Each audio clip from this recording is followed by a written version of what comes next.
Matapos ilabas ang buong katotohanan kung paano pagtulungan ng Kongreso ang pamilya Duterte, Congresswoman Drixie Cardema pinaiyak ang mga kapwa nito kongresista.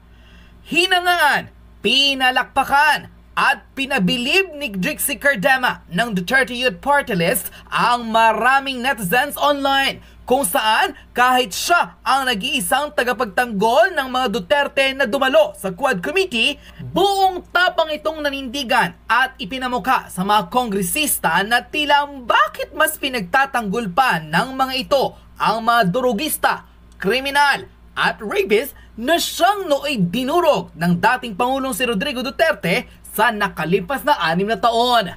Nag-viral sa social media ang kanyang testamento kung saan pinatunayan nitong nasayang lang ang 6 na taong pagpupursigi ng Duterte administration na wakasan ng mga durugista at masasamang loob ang kanilang pang-aabuso sa mga Pilipino. Isiniwalat rin ito na sila lamang ang katangi-tanging kongresistang nagsusulong na maisabatas ang kaparusahang kamatayan sa sinumang lalabag o mapapatunayang nanggahasa ng maltrato at ng abuso ng kapwa nila Pilipino. Matapos ang kanyang naging pahayag, tila nag-react ang chairman ng Quad Committee na si Ace Barbers at dito'y nag-alboroto sa galit matapos ma-real talk ng Duterte Youth Party List representative na si Drixie Cardema. Ito rin ang naging reaksyon ng kanilang makakaliwang grupo at makabayang block member na si Franz Castro na tila napabalik pa raw at sumagot pa sa nasabing pahayag ng Duterte Party List representative. Ngunit para mismo sa maraming netizen, totoo naman raw talaga ang sinabi ni Drixie Cardema na siya lamang ang katangi-tanging kongresistang nagbigay ng pagpapahalaga sa mga sakripisyo ng dating Pangulong si Rodrigo Duterte maging ni Vice President Sara Duterte na labanan ang mga durugista, NPA at mga masasamang loob na siyang umaabuso sa maraming kabataang Pilipino. Narito at panoorin ang kahanga-hangang pahayag ng Duterte Youth Party List representative na si Drixie Cardema na siyang pinatunayang dapat lamang maibalik sa batas ng Pilipinas ang kaparusahang kamatayan dahil sa lumalalang kriminalidad sa bansa. Mga tao sa gallery nagpalakpakan sa kanyang sinabi. Romeo Acov, Franz Castro, Benny Abante at Ace Barbers napikon sa pang-real talk ng Duterte Youth Party List representative. Panoorin ang viral controversial video. Tayo ditong mga kinatawan ay ibinoto lamang ng ilang libong Pilipino. Ngunit ang kasama natin ngayon ang Pangulong Duterte, ang most voted Philippine leader ng 2016. At ang kanyang anak, Vice President Sara Duterte, ang most voted Philippine leader naman ngayong 2022. I would like to manifest na gusto ng sambayanang Pilipino ang pagdurog niya sa mga kriminal, durugista at NPA na terorista. Kaya sila ibinoto at patuloy na mahal ng mga Pilipino. Kaya gusto natin ng patas na hearing. Sana sinama natin dito ang libo-libong mga magulang na ang mga anak ay biniktima ng mga durugista. Ang mga ordinaryong Pilipino na naglalakad galing trabaho, tapos sinaksak o pinatay ng adik, lahat ng mga kababaihan, na kahit pati infant na babae ay ginahasa na ng adik. Libo-libo rin ang kanilang mga magulang at mahal sa buhay na wala dito ngayon. Awang-awa ang mga Pilipino sa mga inuseteng pamilyang na ito, kaya niluklok ng bansa ang Pangulong Duterte. Ang drug war ng Pangulo ay policy lamang. Hindi ito natupad kung hindi ito pinondahon ng Kongreso ng 6 na taon. Majority pa nga dito sa mga kinatawan ay naka-Duterte fist pa nung buong 6 na taon eh.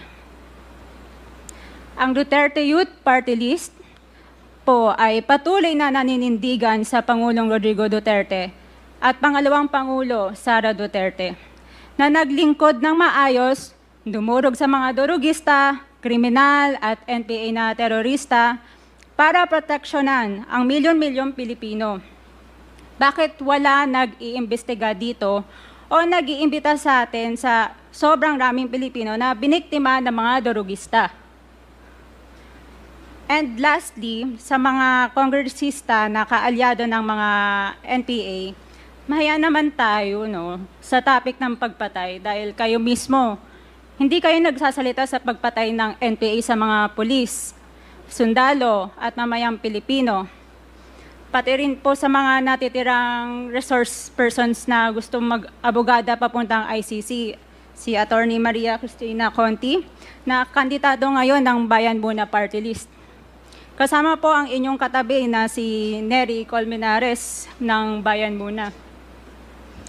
Sa NPA, nire-recruit ang mga kabataan para pabagsakin ang gobyerno at pumatay ng mga pulis, sundalo at tropa ng gobyerno.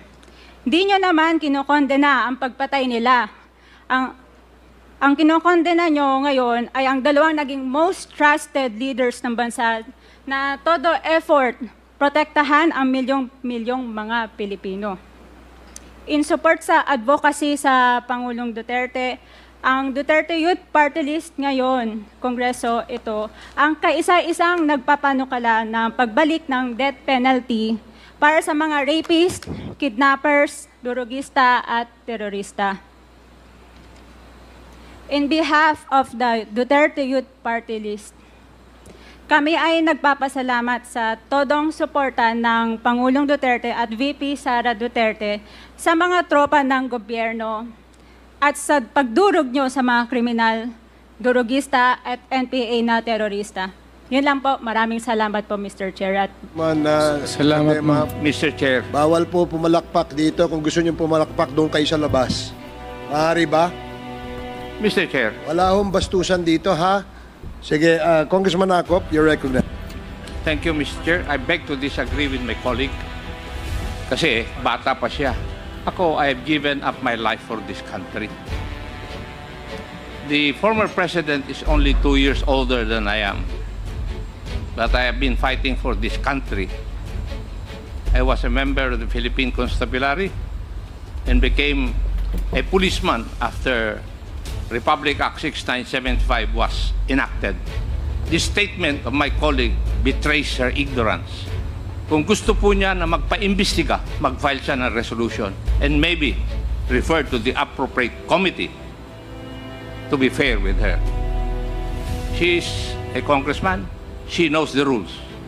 However, your statement or your statements betray your ignorance of our rules here in this House of Congress. So I beg to disagree, Mr. Chair, na sila lang ang nakikipaglaban at marunong makipaglaban sa kalaban. As I've said before, I have given the most part or most years of my life fighting the enemy of this country. Thank you, Mr. Chair. Thank you, Congressman Acop. Yes, let me emphasize na wala pong may monopolya ng pagmamahal sa bayan dito. Pare-parehas po tayo rito. And following the suggestion of Congressman Acop, kung meron kayong gustong paimbita, mag-attend kayo ng hearing. Hindi yung a-attend kayo kapag andito lang ang dating Pangulo, ang ating Vice Presidente. Umattend kayo. This committee hearing, this Quadcom, makes announcements of all its hearings. And from here on, we want to see you in our hearing, and please submit to the committee secretary all the persons you want to be invited. Wala hong ano yan, kung sino yung gusto niyang imbitahan, pwede po yan. Gusto ko lamang pong liwanagin na wala hong may monopolya sa pagmamahal sa bayan dito. Hindi kayo, hindi kami. Pare-parehas tayo nagmamahal sa bayan, pare-parehas tayo nagseserbisyo eh. Diba? Huwag niyong sabihin mas magaling kayo. Dahil kami, hindi naman namin sasabihin magaling kami. Pero kung pagmamahal sa bayan, pare-parehas tayo. Huwag niyong sosolohin yan. Dahil nagagalit si Congressman Dan Fernandez. Anyway, Mr. Chair. Mr. Chairman. Mr. Chair. Congressman Abante and then Congressman Senior Deputy Speaker Gonzales. Congressman Abante, Congressman Gonzales, Next, Congresswoman Castro. Thank you, Mr. Chair. Palabas na sana ako, pauwi na talaga sana ako. Kaya lang narinig ko yung manifestation ng ating kagalang-galang na colleague, Representative Cardema. Alam niyo po, Mr. Chair, paulit-ulit yan yung manifestation na yan. 3 beses ko na yung narinig na paulit-ulit. Laban sa mga NPA, laban sa mga progresibong grupo, laban sa mga party list ng mga progresibong kagaya namin. At yung mga tinutukoy niya siguro ay kami yun, no? At talagang nakikita naman natin, ano ba talaga yung intensyon, no, ng mga ganitong manifestation. Ito, ginagawa natin ito tulad na sinabi ng ating chair at SDS, isang araw na natin itong ginagawa, no?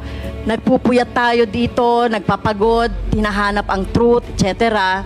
Para lang makita natin, 3,000 ang napatay, more or less, sa panahon ni President Duterte ng EJK.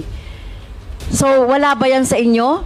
Karamihan dyan, mga kabataan na walang kamalay-malay na naging biktima, Mr. Chair, ng ng mga karumal-dumal na mga pagpatay sa panahon ni President Duterte. I know, idol mo, si former President Duterte, Mr. Chair, idol ng ating colleague dito, kahit na yung ating Vice President. Pero dapat po, ang tingnan natin dito ay yung kapakanan, lalong-lalo na yung ating mga kabataan. No, kaya po, at isa pa po, Mr. Chair, hindi natin pinapayagan sa ating committee yung pag-disrespeto sa ating mga resource person. Narinig ko rin na binabanggit yung mga pangalan ng ating mga resource person na nandito. So dapat po, igalang natin yung rules kung gusto nating makatulong at gusto nating magtrabaho dito sa Kongreso. Kasi ito naman talaga yung sinumpaan natin, ito naman talaga yung mandate sa atin. Ay tumulong na lang kayo, no? Tumulong na lang kayo. At hindi yung ganito, tama yun, maghain tayo ng resolusyon para kung gusto nating may ma-resolve na problema, like yung problema halimbawa ng patuloy na armadong pakikibaka. Bakit ba merong mga armed struggle? Nilulutas natin yan hindi sa madugong paraan, hindi sa militarisasyon. Kaya nga tayo ay nagkakaroon ng peace talks, di ba? Dapat magkaroon ng peace talks at hindi ito, ng militarization yung ating laging iniisip at laging sinasabi natin na terorista si ganito at si ganon. So, Mr. Chair, pasensya na po kasi nagiging irrational yung mga ganitong mga statement ng ating colleague. Pasensya na, with due respect. Sana hindi na maulit ito at aasahan natin, tama po, aasahan natin sa mga susunod na mga hearings si Representative Cardema na tumulong siya sa atin sa paghahanap ng truth dito sa ginagawa natin sa Quadcom at sa iba pang mga hearings, Mr. Chair.